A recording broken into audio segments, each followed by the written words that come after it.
bonjour. Et qui disait Mamboy Nyona, Mamboy Dikena. La preuve avec la tribune qui, sur le retour en force et en puissance du Gorgui national, international, universel, mondial à Dakar, révèle un discours de feu. Feu à volonté de Mamvad sur Nyangal et c'est Nyangaleton qui, d'après la tribune, dira brûlez vos cartes et les bulletins de vote. On est où là? Semble renchérir le quotidien qui considère à plus d'un titre que Abdoulaye Wade défie l'État. Et en l'État, Sud Quotidien semble dire oh oh. Pourquoi? Eh bien parce que Mamboy, comprenez, Gorgui Lai est en mode pyromane, révèle Sud Quotidien à ça une, même si certains vous diront que Golodou Naoudé, Tchepi, le journal Les Échos semble indiquer que Dieu est grand mais Mamvad n'est pas petit. Alors là, pas du tout petit. D'où le titre qui barre la une du journal Les Échos, à savoir Wade éclipse les candidats et fonce sur Macky Sall. En tout cas, Lai Ndiombor a été accueilli et accompagné par une déferlante humaine d'après Les Échos à son retour hier. Et aujourd'hui, c'est Direct Info qui, sur le retour au bercail du pape du Sopi, semble dire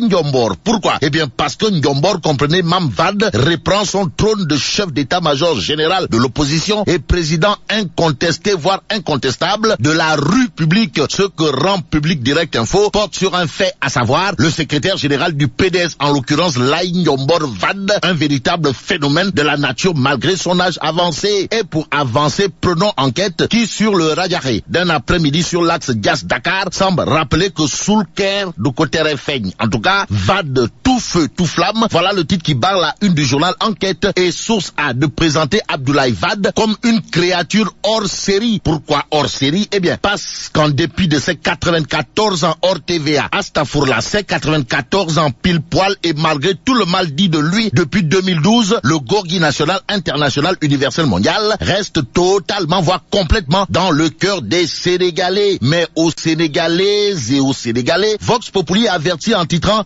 Wade le grand délire. Mbadou. En tout cas, Vox Populi en veut pour preuve la déclaration de Ndiombor, à savoir aller brûler les bulletins de vote le samedi, veille de l'élection présidentielle, pour empêcher sa tenue. Et c'est peut-être avec beaucoup de tenue qu'il conviendrait de demander à Abdoulaye Wade que brûler les bulletins de vote au nom de qui et de quoi. Quoi qu'il en soit, on ne peut arrêter la mer avec ses bras au regard de la campagne qui se poursuit sans tambour ni trompette. D'après Vox Populi, le journal évoque les sorties au vitriol des candidats comme Madické Niang qui dira Macky Sall est incapable de développer notre pays. Que retenir des propos de Ndamal Kadior, ancien spermatozoïde futur cadavre, relevé par Vox Populi, à savoir le peuple a montré qu'il peut démettre un président. Le président Macky Sall a, d'après Vox Populi, soutenu la main sur le cœur que le rail sera une priorité pour le second mandat. Pour ce qui est du professeur Issa Sall, Vox Populi considère que la solution du PUR est partagée à Kaffrine, de Kaffrine à Goudiri, en passant par Tamba, Manda Douane, Goulumbu et environ. Source A n'y voit que des touilles